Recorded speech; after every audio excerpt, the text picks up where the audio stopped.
Does anybody remember this? Trying your hardest to get somewhere, running around in circles, doing whatever you can, and end up in the same place you started. That's what this season is. That's one big ass loop you can't escape from. Cowboys dropped their third straight, and the slide continues. But we did learn a few things. First, the offense is nothing without Dak Prescott. Not Dalton or DiNucci will make this thing look passable. It's too far gone.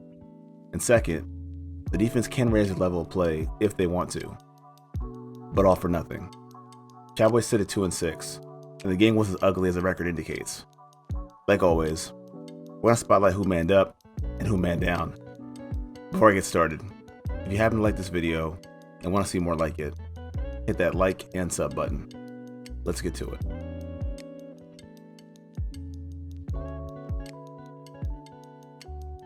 The free agent class of 2020 is total garbage.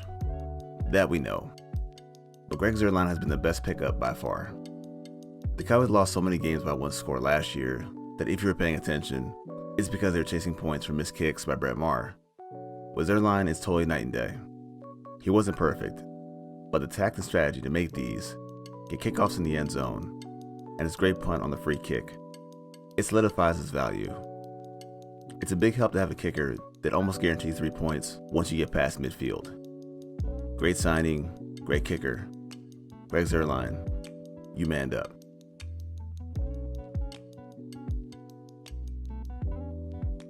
The defense put down their best effort of the season, and it was more impressive because they played most of the game at midfield.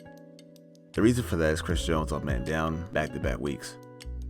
Time and time again his punts fall short, with more kicks under 40 yards, and the defense has to bail him out along with the offense. He does nothing to add relief to a defense that could use some help. They have to move on from easily the most expendable player in Jones. Another week, and he manned down.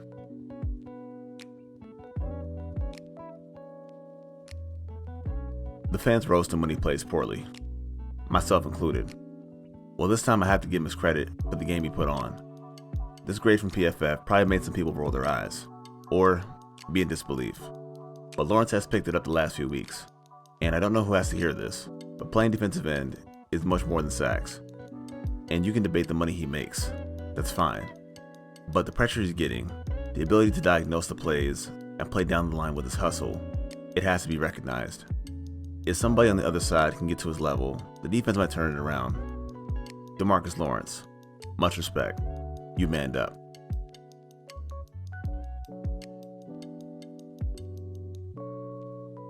I promise you I'm not this guy, but take a look around the league. The refs are an issue. The first mistake was on the call on Randy Gregory. Head right on the thigh, and the drive's extended. But this is inexcusable. How does this happen? First, you miss the offsides. Second, how do you see a clear recovery, a contacted player on the ground, and then allow that to be returned for a touchdown, and then uphold it upon review? I'm not saying I have much confidence the Cowboys would have won the game or stopped the Eagles on the next drive, but that call pretty much sealed the game. It's not just about the Cowboys, but the league as a whole. Black and whites, get it together.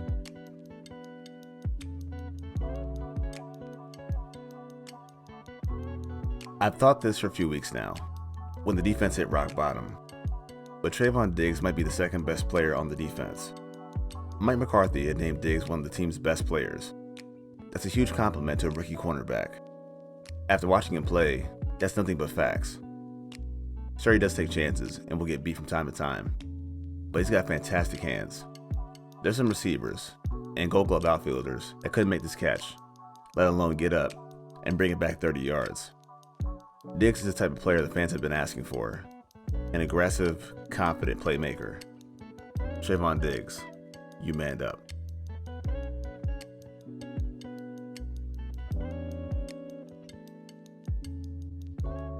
If you think it's unfair to put DiNucci on here, just remember what's been said about Dak and Dalton at quarterback. It was mightily clear the coaches had a plan to protect DiNucci and make the game easier for him. Many times I thought his clock was slow and wouldn't take the yards that were there, opting to fit balls in tight spots and not pick up the yards with his legs. He eyed down receivers and his accuracy was spotty. The coaching staff had a lot of smoke and mirrors to keep themselves on schedule, and DiNucci left some plays on the field. Can he improve? Sure. But I'm going to hold him to the same standards I hold Dak and Dalton to. Ben DiNucci, good effort, but you man down. Looking ahead, it doesn't get much better. Taking on the unbeaten Steelers in a game they're going to be outmatched in. Technically, the season is still salvageable, but with every loss, I struggle to see how. Quarterback is very much an issue, and regardless of who's playing, you're going to see bad quarterback play. The offense has playmakers, but these quarterbacks can't get the most out of them, and despite what I saw from the defense, that might have been their best shot.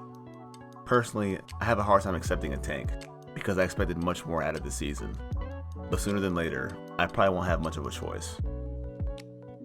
I want to thank all you guys for watching this video. As always, Cowboys up. Peace.